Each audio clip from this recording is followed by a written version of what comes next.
which was a loan shark lending corporation at the time, because that's essentially what they were, okay? And they made a deal, okay, whereby we will, you get a rapid anticipation loan with HR Block, okay? It will cost you, actually what it cost them was about 600% interest, okay? And the deal was that the IRS would feed the information to the corporation that they could clear it, that the person was entitled to, say, $1,000 refund check, okay? And once they cleared it, they would give that person a check for $1,000 within like 48 or 72 hours, okay? Normally in those days, it would have taken that person about 6 weeks to get that money back. And the poor people didn't want to wait, and they knew that. So they made this deal.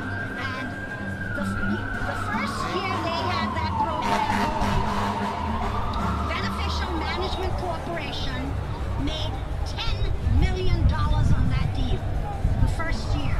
So, you know, so for a pittance of whatever they gave to Bill Clinton and whoever else. The American economy. What is our economy based off of? What oils our machines? What brings people to work every day? What brings school children to school? What runs the machines? What do business people commute to work in? In cars. And cars run on oil. Oil! It's about oil! Okay? It's about oil. Now, I want to tell you a little about something called the trolley. Okay? The trolley. It sounds a little old-fashioned, right? The trolley. Well, about 100 years ago, there was a thing called the trolley. And the trolley ran on electricity. And you could ride the trolley for a penny, or maybe a nickel, a penny, a few cents to ride the trolley anywhere throughout the city. Anywhere throughout the city. Now that was 100 years ago, right? 100 years ago, we didn't have iPhones, did we? Did we have computers? Did we have the internet? Did we have a PlayStation 3? No, we didn't have any of that. We have all that now. But what has the trolley become? What has the trolley become? What do we value here in America? We value freedom, right? Freedom.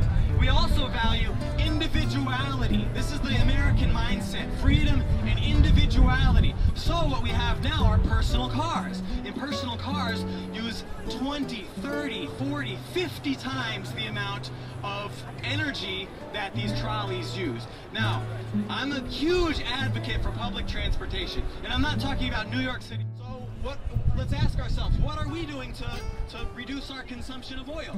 We're investing in solar panels, you know, alternative fuel. Public transportation is what it's about. Spread the word, public transportation. Thank you.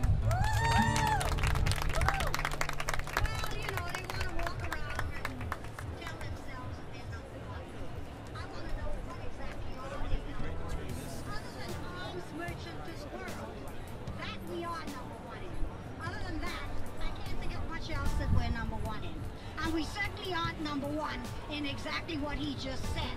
If you want to see mass transportation done right, you go to Tokyo, you go to Singapore, you go to places like that, and you'll see number one. You'll see number one. This is not number one, this MTA. This MTA is a joke. It's a joke, a real joke. I mean, to anyone who's ever been in. But you see, the trouble with most Americans, the part of their charm